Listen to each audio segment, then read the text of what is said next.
and welcome to the show where we share the stories of the many who intersect with our healthcare system but are rarely heard from.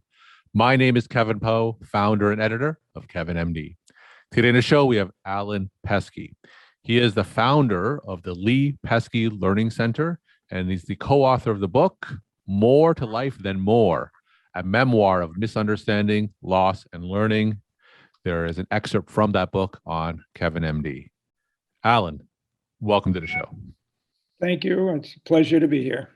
So we'll get into your book and excerpt in a little bit, but first off, can you share your story and journey to where you are today? Well, my journey started back in 1933, but my journey that the book really focuses on is from growing up in the Bronx, New York, and in a family, lower middle income family, and being the first in my family to go to college. And after graduating college, had great aspirations to be able to get what I will put quotation marks around as success. I had in my business career, I had what most people would consider a successful business career. And after retiring at age 62, my middle child passed away, was diagnosed with a brain tumor, and passed away 8 weeks after the diagnosis. So it was a rather traumatic experience in every sense of the imagination. My wife, myself, and our two other children decided that what we wanted to do was to establish something to help children in memory of our son. Lots of people, when certainly you lose something like a son, want to keep that memory alive in some way, and we chose to do it by establishing a facility in Boise, Idaho, for children with learning disabilities. And starting with 2 people in 1997, today we have 36 people working at the Lee Pesky Learning Center. It's a not-for-profit. We estimate that about 100,000 children have been serviced by the center. And basically that, in a nutshell, is a quick appraisal of my starting out and where I am today. So tell us a little bit more about your son and his diagnosis. And since this is a podcast where I have a lot of clinicians, maybe talk about your interactions with the medical professionals during that time.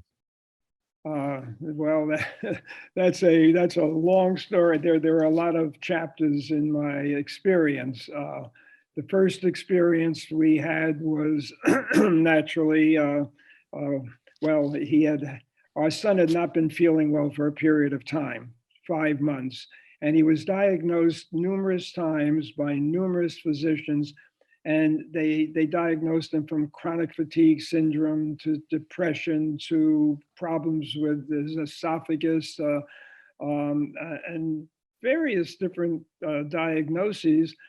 But it wasn't until he crashed his car into a car in front of him. My wife happened to have been in the neighborhood when that happened, and came over. He was called and came over, and our son wanted to take his car to the body shop, and he was weaving all over the road as he was driving. And when he got home to our house, he couldn't remember where his insurance information was.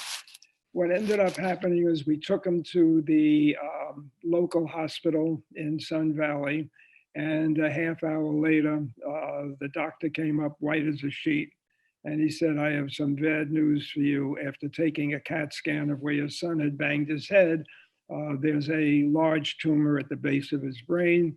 That night, we ended up in Boise, Idaho, which was 180 miles away, to get an MRI. And from there, we ended up taking our son to New York, where he was going to be in the care of a man by the name of Patrick Kelly, who many people credited with founding stereotactic medicine and stereotactic analysis and using that in surgery. And That is basically my experience with the medical community. Dr. Kelly was an extraordinary human being.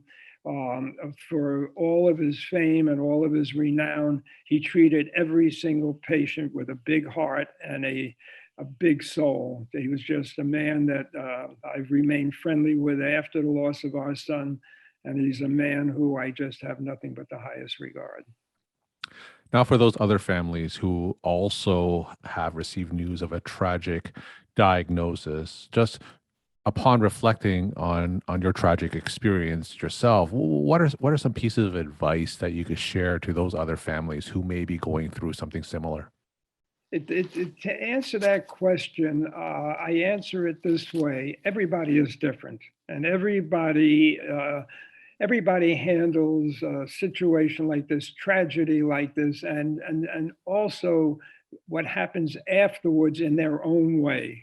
The way my wife and I handled this was we were just an extraordinary partnership. There is an expression that more marriages break up after the loss of a child than for any other reason, because the parents sort of blame one another, or there's something that where they don't agree on something. My wife and I, just because of our nature, we couldn't have been tighter and couldn't have been closer than we were, as well as our other two children. And for that, I am extraordinarily fortunate and thankful that it went that way. When you have to make a decision near the end, where you were asked by the radiologist, would you like your child to be on an experimental protocol? We're working on some things. And when I asked the Dr. Kelly, he looked at me and he said, "You're looking at your son now, and this is the best he will be at any time." He said he will continue to go down from here. If you are satisfied to go that route, that is your decision. When I asked him what he would do if he were in my place, he said, "Alan, I'd rather you make your decision and don't bank it on what I have to say to you." We always like to hear from patients and their families about what we've done well and what we could improve on. Now, I'm going to ask you that question. Now, from your interactions with the medical professionals during this difficult time, what are some things they did well, and what are some things that they could have improved on? What they did well was that I would venture to say that if we could record and watch Dr. Kelly with his humanity and with his caring, and that he probably looked at every patient that came to him as the most important patient that came to him. And I think there's a great message in there, because at the Lee Pesky Learning Center, we have an expression that every child who comes to the Lee Pesky Learning Center is the most important child who comes to the Lee Pesky Learning Center. And how you exhibit that and how individuals do it is up to themselves.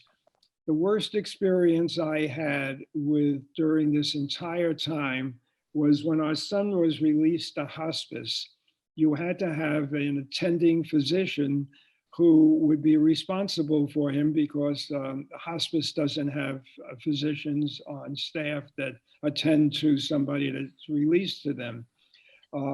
The physician who we didn't select, he happened to be in the physician for my wife and myself. He had known us for years. And we were told upon the release of our son that the worst thing that can happen with a child who has a glioblastoma is they can go into seizure. And what will be diagnosed when he leaves is that he should be on Tegretol, which is a medication that has impact on seizures, and that it has to be monitored by the doctor. Well, and it has to be monitored continually by the doctor, because as the child gets worse, the chance for a seizure gets better. What ended up happening was that the doctor who was our family doctor for so many years became very irresponsible in terms of monitoring the need to increase the amount of Tegretol. And it ended up that I had to call his partners to be able to get somebody to come and to look at our son to get the Tegretol monitored.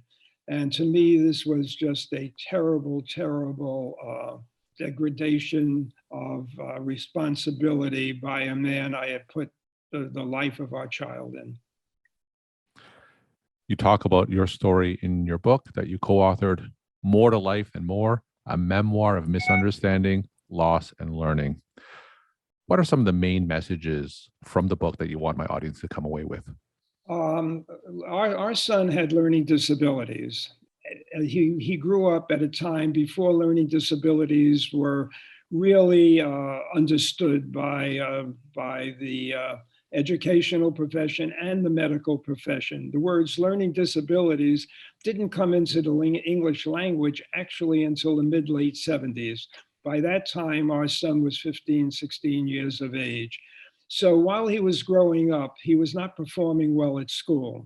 And at various times we would get a call, oh, your son is immature, or your son is not reacting this way or that way.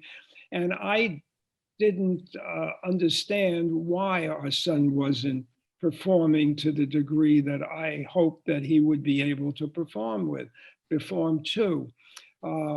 It wasn't until later on when I started to understand what learning disabilities were about, and after the loss of our son especially, and in going into my own, digging deep down into my soul, was the fact that I was looking at my son as the son that I wanted to have, not with the son I have.